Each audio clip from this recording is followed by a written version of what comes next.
These are the NS22s. After a single day of sunshine in May, I got excited and produced these shorts, scaring off summer for 2 months for all of Scotland. I'm sorry, that was me. But since the UK has seen some heat, and I've had the opportunity to wear these in, I think there's lots of room for improvement.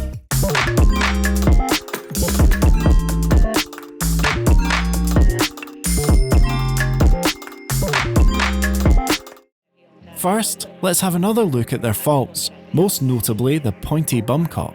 To construct the centre panel, I sewed together the sleeves from my donor sweatshirt. This put a seam running through the crotch, which stopped the garment from draping.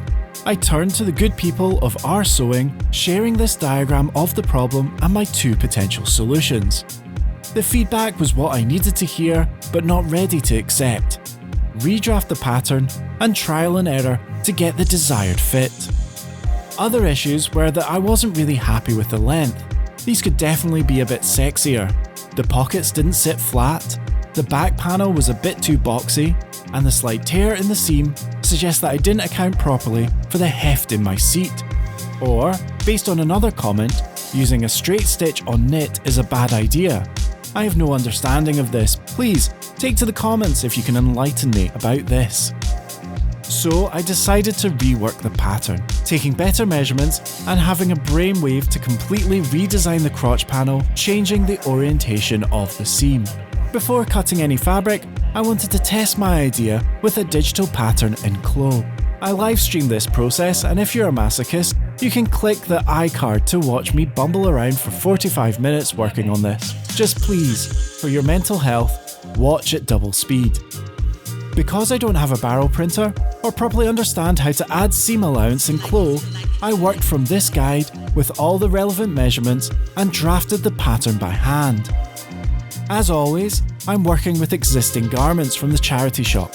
I think this was about £10 all in, and I'm going to use the Puma as the base.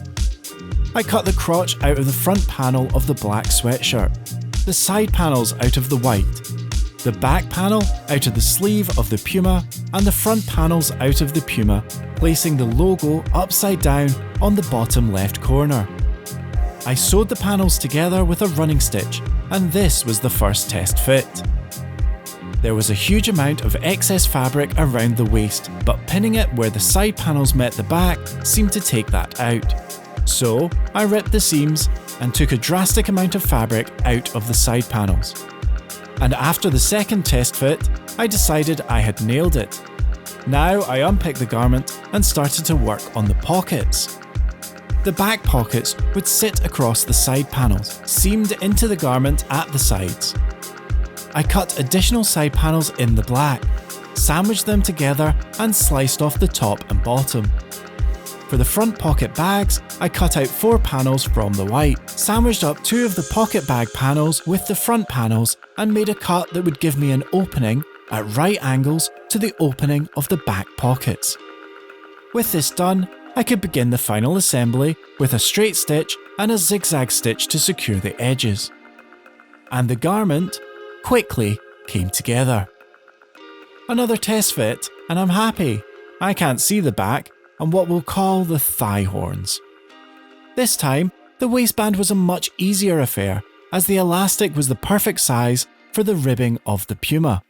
And this is the final garment. I couldn't be happier. This feels like a massive step forward from the original shorts. They fit great, feel really comfy, and I don't have a pointy bum cup. I was so confident in them, I posted a fit pic on our streetwear, only to receive the usual cold response. The back pocket functions really well. If I'm sitting down and my phone is in there, it won't slip out, and it's not under my bum.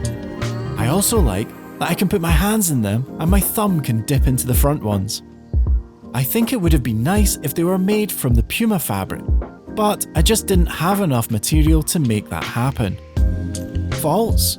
We'll just ignore the step where the pockets don't match up and look at the back. There is definitely something not right about the way the side panels meet the crotch panel. It was apparent when I was working the pattern in Clo, and I definitely need to figure out what's going on here. But bringing in the curve on the crotch takes fabric from the cuff, which I don't want to lose. If you have some thoughts on how this could be fixed, I'd really like to hear from you. Regardless, these feel like a success, and with the nights beginning to draw in, it's time to move from shorts to more heavyweight garments. But expect me to revisit this problem with the NS23s in the spring.